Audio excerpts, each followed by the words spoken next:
Comment les anciens peuples ont-ils déplacé des pierres géantes, sans machines, ni laissé derrière eux des bâtiments sans histoire écrite?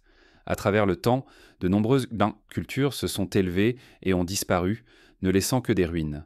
Cela montre que les Hittites vivaient ici il y a 3500 ans. Certaines structures sont si avancées qu'elles continuent de confondre les experts modernes, d'un morceau de Stonehenge enfoui tiré du nord-est de l'Écosse à des sculptures dont la signification est inconnue, leur but reste un mystère. Des glyphes étranges du Pérou aux gravures sur roches du Mexique, voici 15 bâtiments mystérieux construits par des cultures inconnues. Numéro 15. Stonehenge, Angleterre. Stonehenge est l'un des monuments préhistoriques les plus emblématiques du monde, situé sur la plaine de Salisbury, dans le Wiltshire, en Angleterre, datant d'environ 2500 avant notre ère. Cette structure fascinante est composée d'une série de grandes pierres dressées disposées en cercle. On pense qu'elle a été construite par les anciens peuples des îles britanniques, et Stonehenge a longtemps captivé les historiens et les archéologues par son mystère et son but. Le site se compose d'environ 100 pierres, certaines mesurant plus de 4 mètres et pesant jusqu'à 25 tonnes. Ces pierres sont principalement des sarsans, un type de grès, ainsi que des pierres bleues, qui auraient été transportées du pays de Galles, à environ 321 km. Les méthodes de construction et l'effort considérable requis pour transporter ces pierres massives sans technologie moderne démontrent les capacités d'ingénierie remarquables de l'époque. Stonehenge n'est pas seulement une réalisation architecturale significative, mais reflète également les croyances culturelles et religieuses des personnes qui l'ont construit. Les archéologues théorisent qu'il a pu servir de site cérémoniel, possiblement pour des rituels associés à la mort et à l'enterrement. L'orientation de Stonehenge est particulièrement remarquable. Il est aligné avec le lever du soleil lors du solstice d'été, suggérant qu'il a joué un rôle dans les observations astronomiques anciennes. Au fil des siècles, de nombreuses fouilles ont révélé des tumulus funéraires et des artefacts dans la région environnante, soutenant davantage l'idée de son importance en tant que paysage cérémoniel. Malgré des recherches approfondies, la signification complète et le but original de Stonehenge restent insaisissables. Ce site énigmatique continue d'attirer des visiteurs du monde entier, inspirant émerveillement et fascination, tout en servant de puissants rappels des cultures anciennes qui ont façonné notre histoire. Numéro 14. Chaco Canyon, États-Unis. Chaco Canyon est reconnu comme l'un des sites archéologiques les plus significatifs des États-Unis. Il a servi de cœur à une ancienne civilisation florissante, connue sous le nom de Puebloans ancestraux, qui habitait la région entre 900 et 1150 de notre ère. Le canyon est parsemé d'une impressionnante série de structures en pierre massive appelées grandes maisons. Ces bâtiments, y compris des sites notables comme Pueblo Bonito, Chetroketel et Una Vida, sont célèbres pour leur taille, leur complexité architecturale et leur alignement avec des événements astronomiques. Pueblo Bonito, la plus grande maison, est un édifice à plusieurs étages contenant plus de 600 pièces et environ 40 kivas, qui sont des espaces cérémoniels circulaires, marquant ainsi l'une des constructions les plus importantes de l'Amérique du Nord précolombienne. Les structures et les caractéristiques du canyon ont été soigneusement conçues pour s'aligner avec les directions solaires, lunaires et cardinales. Par exemple, le soleil poignard, une formation rocheuse, met en évidence les solstices et les équinoxes à travers des motifs uniques de lumière et d'ombre. De tels alignements suggèrent que les résidents possédèrent une compréhension avancée de l'astronomie, utilisant potentiellement Chaco Canyon à la fois comme observatoire et comme centre cérémoniel. Les découvertes archéologiques incluent des artefacts tels que des coquillages de la côte pacifique, des cloches en cuivre du Mexique et du turquoise, indiquant que Chaco était un hub vital pour l'échange de biens, d'idées et de pratiques culturelles entre diverses civilisations. Cependant, les raisons du déclin éventuel de Chaco Canyon vers 1150 de notre ère restent floues. Des problèmes environnementaux tels que la sécheresse, l'épuisement des ressources ou la surexploitation des terres agricoles pourraient avoir contribué à ce déclin. Maintenant site du patrimoine mondial de l'UNESCO et partie du parc historique national de la culture de Chaco, son importance historique fournit des aperçus essentiels sur les sociétés avancées qui ont autrefois prospéré dans le sud-ouest américain. Les chercheurs continuent d'explorer la région, découvrant de nouvelles preuves liées à leur réalisation en architecture, en astronomie et en évolution culturelle. Numéro 13, Gantija, Malte. Gantija est un site préhistorique intrigant situé sur l'île de Gozo, dans l'archipel maltais. Ces temples sont parmi les plus anciennes de structures autonomes connues, datant d'environ 3600 à 3200 avant notre ère, jour chrétien pendant la période néolithique. Le nom Gantija dérive du mot maltais pour géant, reflétant la légende locale selon laquelle ces bâtiments mégalithiques monumentaux ont été construits par des géants, compte tenu de leur taille massive et des énormes pierres utilisées dans leur construction. Le complexe se compose de 2 temples principaux qui font partie d'un groupe plus large de structures mégalithiques trouvées à travers Malte et Gozo. Reconnu comme site du patrimoine mondial de l'UNESCO, Gantija est célébré comme un chef-d'œuvre de l'architecture préhistorique. Chaque temple est construit à l'aide de grands blocs de calcaire, certains pesant plusieurs tonnes, et les bâtisseurs ont réalisé cela sans outils en métal ni roues, qui n'avaient pas encore été introduits dans la région. L'habileté requise pour transporter et assembler ces pierres met en évidence les connaissances avancées en ingénierie de la société qui les a créées. La disposition des temples a une forme de trèfle, présentant plusieurs absides semi-circulaires reliées par un couloir central. Les fouilles archéologiques ont révélé des preuves de sacrifices d'animaux et diverses offrandes, telles que de la poterie et des os, indiquant que Gantija avait une grande signification dans les pratiques spirituelles et religieuses des habitants préhistoriques de Malte. La civilisation qui a construit ces temples reste quelque peu énigmatique, mais on pense qu'elle était une société profondément spirituelle qui honorait la fertilité, la nature et les cycles de la vie. Aujourd'hui, Gantija se dresse comme l'un des sites archéologiques les plus populaires de Malte, illustrant les capacités avancées de ces bâtisseurs néolithiques et leur impressionnant savoir-faire. Numéro 12. Grand Zimbabwe. Le Grand Zimbabwe, situé dans le sud-est du Zimbabwe, est un site archéologique essentiel en Afrique. Construit entre le XIe et le XVe siècle, il a servi de capitale du royaume du Zimbabwe. En tant que centre de commerce, de culture et de pouvoir politique, le Grand Zimbabwe est renommé pour ses impressionnantes constructions en pierre, certaines des plus grandes et des plus anciennes trouvées en Afrique subsaharienne. À son apogée, le Grand Zimbabwe a probablement soutenu une population allant jusqu'à 20 000 personnes, en faisant l'un des centres urbains les plus importants de son époque en Afrique australe. Le site présente une architecture en pierre remarquable, en particulier la grande enceinte, un immense mur circulaire qui s'élève jusqu'à 11 mètres et s'étend sur plus de 250 mètres de long. On pense que la grande enceinte servait de résidence pour la famille royale ou l'élite dirigeante. À l'intérieur, une série de petits murs, de passages et d'une tour conique ont été découverts. Le but de cette tour reste un sujet de débat. Certains pensent qu'elle pourrait avoir eu une signification religieuse. Les bâtisseurs du Grand Zimbabwe ont engagé un commerce extensif, ce qui a contribué à sa croissance et à sa prospérité. Les fouilles ont révélé des artefacts, y compris de la porcelaine chinoise et des pièces de monnaie arabes, indiquant des connexions à un vaste réseau commercial qui s'étendait sur l'océan Indien, reliant l'Afrique à l'Asie et au Moyen-Orient. Le déclin du Grand Zimbabwe au XVe siècle reste énigmatique, certaines théories suggérant que des problèmes environnementaux, tels que le surpâturage ou la déforestation, pourraient en avoir joué un rôle. Initialement, les colonisateurs européens ont attribué la construction du Grand Zimbabwe à des civilisations étrangères, mais il est maintenant reconnu comme la réalisation remarquable des peuples africains autochtones, possiblement les ancêtres des Shona. Bien que l'absence de documents écrits complique notre compréhension, le site reste un témoignage de l'histoire riche et diverse de l'Afrique, servant de source de fierté pour les Zimbabwéennes aujourd'hui. Numéro 11. Les grottes de Longzhou, Chine. Les grottes de Longzhou, situées dans la province du Zhejiang en Chine, ont été découvertes par hasard en 1992 par des villageois locaux.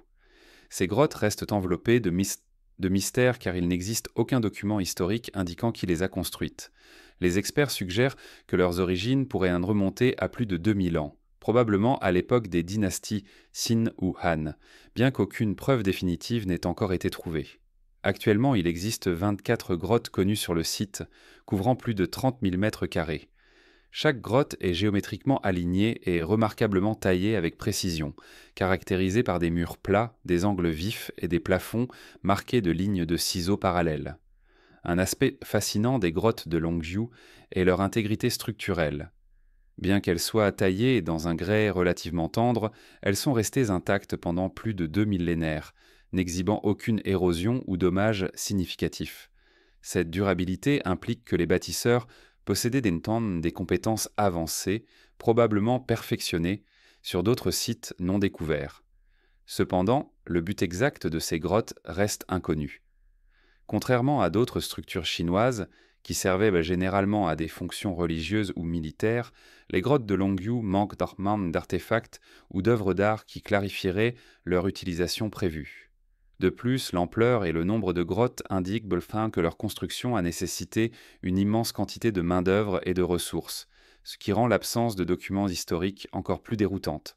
En raison de ces questions sans réponse, les grottes ne sont devenues une attraction culturelle populaire. Bien qu'elles aient été soigneusement explorées, peu de choses peuvent être tirées du site pour expliquer leur existence. Il pourrait falloir découvrir des grottes similaires ailleurs pour enfin percer le mystère de leur construction et de l'identité de leurs bâtisseurs. Numéro 10. Le temple de Kailasa, Inde. Le temple de Kailasa, situé dans les grottes d'Ellora au Maharashtra, en Inde, est un exploit remarquable de l'architecture ancienne entièrement sculptée dans un seul rocher. Construit au 8e siècle sous le règne du roi Krishna Primar, il est dédié au seigneur Shiva et fait partie d'un site classé au patrimoine mondial de l'UNESCO, comprenant 34 temples et monastères taillés dans la roche. Contrairement aux bâtiments typiques, le temple de Kailasa a été sculpté de haut en bas, démontrant l'ingéniosité des ingénieurs anciens. Ils ont commencé au sommet d'une montagne, retirant méticuleusement plus de 200 000 tonnes de roches pour révéler ce complexe temple détaillé. Le temple mesure environ 33 mètres de haut, 45 mètres de long et 30 mètres de large. Le sanctuaire central est entouré de nombreux petits sanctuaires et cours, tous taillés dans la même pierre. La flèche principale, ou shikara, s'élève élégamment au-dessus de la structure, faisant écho au design des temples autonomes à travers l'Inde. Une sculpture notable représente Ravana secouant le mont Kailash, censé être la résidence du seigneur Shiva, donnant ainsi son nom au temple. Bien que dédié à Shiva, le temple de Kailasa présente diverses influences religieuses et culturelles de son époque, avec des sculptures d'autres divinités comme Vishnu et Lakshmi, ainsi que des représentations d'êtres célestes et d'animaux. La complexité et la grandeur du temple ont suscité diverses théories concernant ses méthodes de construction. On croit généralement qu'il a fallu environ 2 décennies pour le terminer, certaines légendes suggérant une intervention divine ou le travail de milliers d'ouvriers. Quoi qu'il en soit, le temple de Kailasa reste l'un des exemples les plus extraordinaires de brillance architecturale trouvés dans le monde aujourd'hui. Numéro 9. Teotihuacan, Mexique. Teotihuacan, situé à environ 50 km au nord-est de l'actuel Mexico, est l'un des sites archéologiques les plus significatifs du Mexique et faisait partie des plus grandes villes du monde ancien. Établi vers 100 avant. JC, il a prospéré entre 200 et 600 de notre ère, servant de centre à une civilisation sophistiquée et puissante en Mésoamérique. Le site est particulièrement célèbre pour ses grandes pyramides, notamment la pyramide du Soleil et la pyramide de la Lune. La pyramide du Soleil, la plus grande structure de la ville, s'élève à plus de 65 mètres, ce qui en fait la 3e plus grande pyramide au monde. Cet édifice remarquable est pensé pour avoir été central dans les pratiques religieuses, potentiellement dédiées aux divinités solaires. La légèrement plus petite pyramide de la Lune, située à l'extrémité nord de la ville, revêt également une importance religieuse significative pour ses bâtisseurs.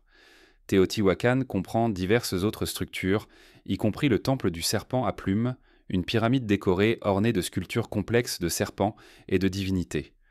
Ce temple suggère un rôle critique dans les cérémonies religieuses et exerçait une influence politique considérable, étant entouré de zones résidentielles élitistes. L'aménagement urbain de Teotihuacan montre une planification avancée, disposée en un motif en grille couvrant environ 20 km² avec une population maximale estimée entre 100 000 et 200 000 habitants. Les découvertes archéologiques ont indiqué qu'il s'agissait d'un important centre commercial, avec des connexions s'étendant à travers la Mésoamérique, des territoires Maya du sud aux civilisations du nord. Des artefacts tels que des outils en obsidienne et de la céramique révèlent un rapport d'importants réseaux commerciaux. Malgré son importance, Teotihuacan a mystérieusement décliné vers 600 à 700 de notre ère, les raisons de son effondrement restant incertaines. Lorsque les Aztèques sont à Zecuisoc sont arrivés des siècles plus tard, ils l'ont trouvé abandonné mais l'ont considéré comme un site sacré, croyant que c'était le lieu de naissance des dieux. Numéro 8. Pumapunku, Bolivie. Pumapunku, situé près de Tiwanaku, dans l'ouest de la Bolivie, aurait été construit il y a environ 1500 à 600 ans, servant de site significatif pour l'ancienne civilisation de Tiwanaku, qui a prospéré dans les Andes entre 300 et 1000 ans de notre ère. Le nom Pumapunku se traduit par porte du Puma dans la langue aymara, et il est renommé pour ses énormes structures en pierre et son travail de pierre complexe. Les secrets du site sont difficiles à percer, en raison de siècles de déplacements de pierres et de dommages causés par des tremblements de terre et des pillages, entravant les efforts des archéologues pour reconstruire son agencement original.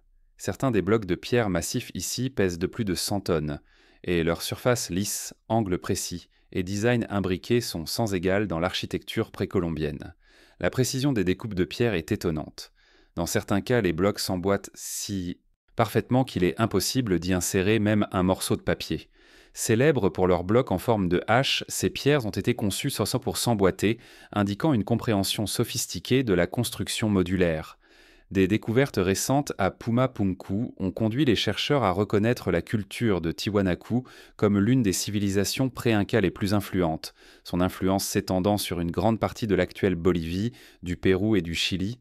On pense que le site a joué un rôle clé dans la vie religieuse ou cérémonielle, bien que l'absence de documents écrits de la civilisation de Tiwanaku laisse de nombreuses questions sans réponse. Le mystère de Pumapunku captive les visiteurs et les chercheurs, attirant l'attention sur son exploit monumental et la société avancée qu'il a créée. Numéro 7. Les pierres de Callanish, Écosse. Les pierres de Callanish sont un ancien site mégalithique situé sur l'île de Lewis, dans les Hébrides extérieures écossaises, datant d'environ 3000 avant. Un jour chrétien pendant l'ère néolithique, ce cercle de pierres est souvent appelé le Stonehenge de l'Écosse. Renommé pour ses structures bien préservées et significatives, le site présente un agencement de pierres dressées qui ont suscité la curiosité pendant des siècles. Au centre se trouve un cercle de 13 grandes pierres entourant un monolithe monumental. Cette formation centrale est flanquée de rangées de pierres s'étendant vers l'extérieur en forme de croix, complétée par une longue avenue de pierres qui s'étend vers le nord et de plus petits alignements à l'est, à l'ouest et au sud. Au total, il y a plus de 50 pierres, dont la plus haute atteint plus de 4,7 mètres, fabriquées à partir de gneiss local, ce qui renforce le charme sauvage du site. Bien que le but précis du cercle principal de pierre soit encore débattu, de nombreux archéologues croient qu'il a servi un rôle cérémoniel ou religieux. L'agencement des pierres est pensé pour s'aligner avec des événements célestes, en particulier le Soleil, la Lune et les étoiles, suggérant leur utilisation potentielle comme un ancien observatoire. Une théorie prédominante suggère que ces pierres marquaient dans le cycle lunaire, spécifiquement pendant le standstill lunaire, se produisant tous les 18,6 ans, lorsque la Lune atteint son point le plus méridional à l'horizon. Cet alignement avec le cercle central soutient l'idée que le site a été construit avec une intention astronomique. Des fouilles révèlent que cette zone était autrefois un centre d'activité néolithique, avec des établissements voisins et des cairns funéraires indiquant un passé culturel riche. Cependant, à la fin de l'âge du bronze, le site était tombé en désuétude, devenant progressivement enfoui sous la tourbe jusqu'à sa redécouverte au XIXe siècle. Numéro 6. Sigiriya, Sri Lanka. Sigiriya, connu sous le nom de Rocher du Lion, se dresse comme une magnifique forteresse ancienne située dans le district central de Matale, au Sri Lanka. Ce site, classé au patrimoine mondial de l'UNESCO, s'élève à plus de 200 mètres au-dessus du paysage environnant et est l'un des monuments les plus reconnaissables du pays. Datant du 5e siècle, il a été construit sous le règne du roi Kashyapapre. La légende raconte que Kashyapa, ayant renversé son père, a cherché refuge à Sigiriya pour échapper à son demi-frère Moggallana, l'héritier légitime. Pour solidifier son pouvoir et créer une forteresse, Kashyapa a transformé Sigiriya en un bastion fortifié. Le site présente le Rocher du Lion, où des palais royaux ont été établis. Le sommet comprend des vestiges de structures royales, des zones de stockage et des jardins complexes. Sigiriya est également célèbre pour ses jardins aquatiques, ses jardins en terrasse et ses jardins de rochers, conçus pour atteindre une harmonie entre la nature et l'art humain. L'une de ses caractéristiques les plus remarquables est les fresques, connues sous le nom de filles de Sigiriya, qui représentent des femmes élégantes ornées de bijoux élaborés. Ces peintures exquises ont remarquablement résisté pendant plus de 1500 ans, conservant leurs couleurs vives et leurs détails complexes. Après l'abandon de Sigiriya par le roi Kashyapa, elle a continué à servir de site religieux avant d'être reconquise par la nature. Redécouverte par des explorateurs britanniques au XIXe siècle, elle est depuis devenue un site archéologique majeur attirant des visiteurs du monde entier pour admirer sa beauté et son importance historique. Numéro 5. Les géoglyphes de la steppe au Kazakhstan.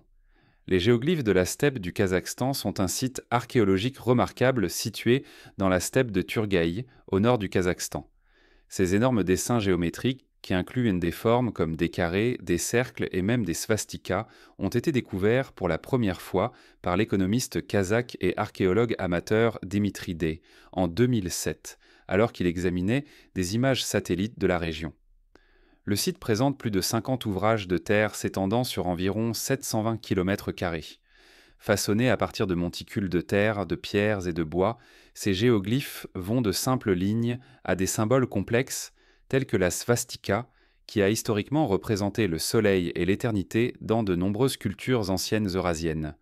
Certains géoglyphes sont vastes, le plus grand mesurant plus de 300 mètres de côté. Leur visibilité grâce à la photographie aérienne les a cachés pendant des siècles jusqu'à leur découverte moderne.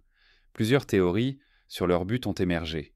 Certains archéologues postulant qu'ils servaient des fonctions cérémonielles ou religieuses, peut-être liées au culte du soleil ou à des célébrations saisonnières. D'autres théorisent dès qu'ils pouvaient agir comme des marqueurs territoriaux pour définir les limites des terres.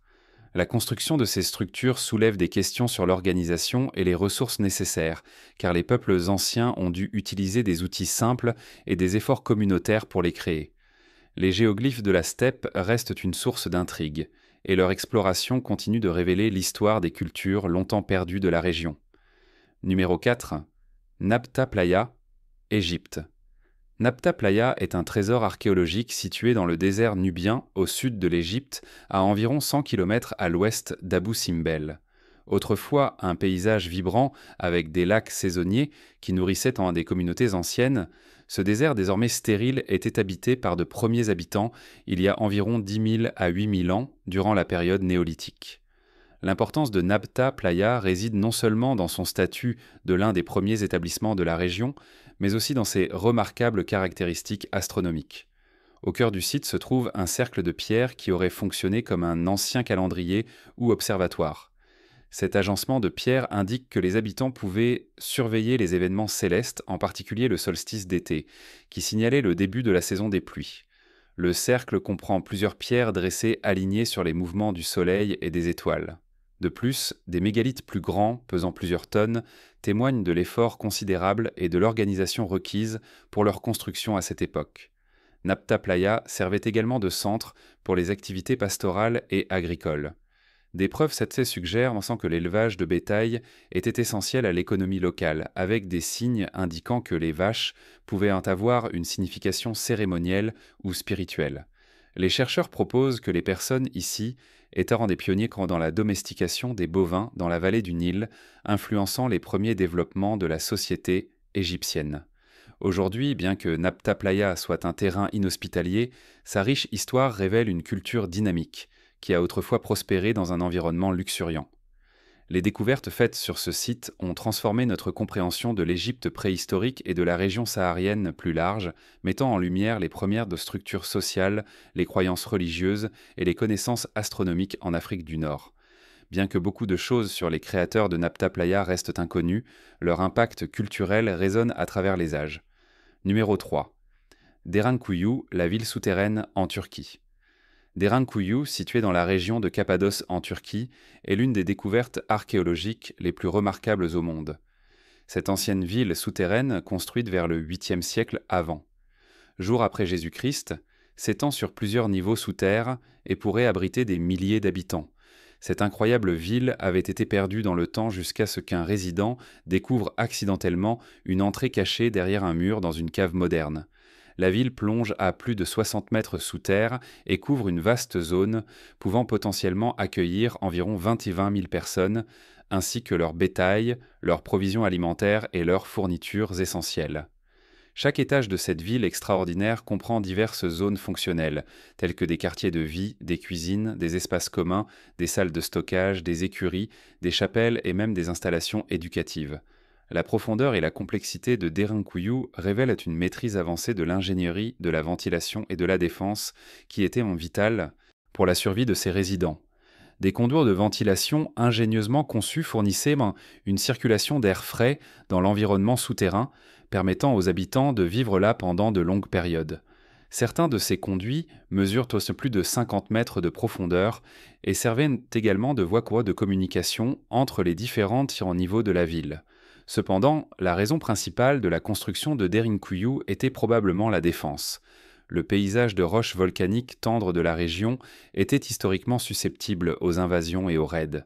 Les entrées pouvaient être scellées avec d'énormes portes en pierre pesant jusqu'à une demi-tonne, rendant l'accès extrêmement difficile pour les envahisseurs. Ces portes ne pouvaient être ouvertes que de l'intérieur, renforçant la sécurité de la ville. Les passages étroits étaient habilement conçus pour forcer les envahisseurs à se déplacer en file indienne, permettant aux défenseurs de repousser plus efficacement les attaques. Il n'existe aucun enregistrement d'une violation de la ville, et nous ne savons pas précisément qui l'a construite, mais il est largement pensé qu'elle a été initialement construite par les Phrygiens, un peuple indo-européen ancien, et plus tard agrandi par des chrétiens byzantins au cours des 7e et 8e siècles pour se protéger contre les raids arabes et autres attaques. Étant donné le mystère entourant Derinkuyu, qui sait combien d'autres villes souterraines attendent d'être découvertes dans la région. Numéro 2. Las Labradas, Mexique. Las Labradas est un site archéologique situé le long de la côte pacifique de Sinaloa, au Mexique. Ce site est renommé pour sa vaste collection de pétroglyphes anciens, qui sont des sculptures complexes gravées dans des pierres volcaniques. Ces gravures ont été datées d'une période allant de 2500 à 1200 ans. Le long de la plage, les visiteurs peuvent trouver des centaines de ces remarquables gravures. Elles représentent une variété de symboles allant de formes géométriques abstraites à des animaux, des figures humaines, des spirales et même des représentations célestes comme le soleil. L'identité précise des artisans anciens reste un sujet de discussion parmi les experts, mais de nombreux archéologues suggèrent qu'ils étaient des peuples autochtones ayant vécu dans la région longtemps avant le contact européen. Les pétroglyphes faisaient probablement partie d'un paysage sacré utilisé dans des rituels, leur proximité avec l'océan suggérant un lien avec la nature, impliquant possiblement des divinités de l'eau ou des rites de fertilité.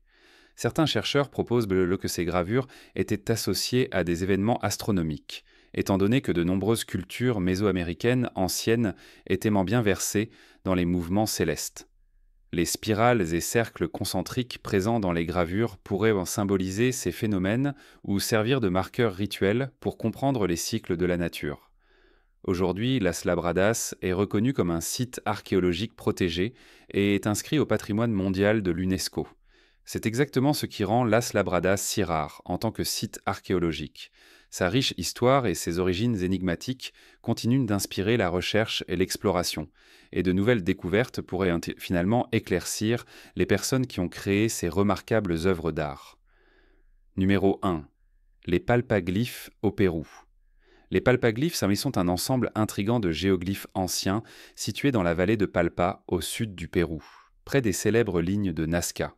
Bien que les lignes de Nazca aient acquis une renommée internationale et une attention académique considérable, les glyphes de Palpa présentent une opportunité captivante d'explorer les cultures précolombiennes de la région, bien que cela soit beaucoup moins connu du grand public. Ces glyphes, tout comme les lignes de Nazca, sont gravés dans le paysage désertique aride, et leurs origines, significations et créateurs restent un sujet de recherche active. Les chercheurs attribuent généralement ces glyphes aux cultures Paracas et Nazca, qui ont prospéré dans cette région d'environ 200 avant notre ère, JC à 600 de notre ère. Contrairement aux lignes de Nazca, qui occupent principalement dans des zones désertiques planes, les glyphes de Palpa se trouvent sur des pentes de collines, les rendant visibles à la fois du niveau du sol et des vues aériennes, indiquant qu'ils étaient probablement destinés à être observés sous plusieurs angles. Parmi les glyphes les plus significatifs figurent dans des figures humaines qui semblent être engagées dans des pratiques cérémonielles ou religieuses, certaines étant représentées tenant des bâtons ou divers objets. Cela a conduit les chercheurs à émettre l'hypothèse que ces glyphes pouvaient avoir des liens avec des rituels spirituels ou même des phénomènes astronomiques. L'une des figures les plus notables est appelée le Homme des étoiles, représenté avec les bras tendus, symbolisant peut-être une divinité ou une entité cosmique. Certains chercheurs proposent que les glyphes de Palpa ayant été créés plusieurs siècles avant les lignes de Nazca, suggérant que le peuple Paracas, qui a ensuite été intégré à la culture Nazca, pourrait être les artistes originaux derrière ces anciens dessins. Cette révélation pourrait modifier considérablement notre compréhension des civilisations qui ont autrefois prospéré dans cette région et de leurs expressions artistiques. Que pensez-vous du secret derrière ces bâtiments mystérieux ? Faites-le nous savoir dans les commentaires ci-dessous. À la prochaine fois.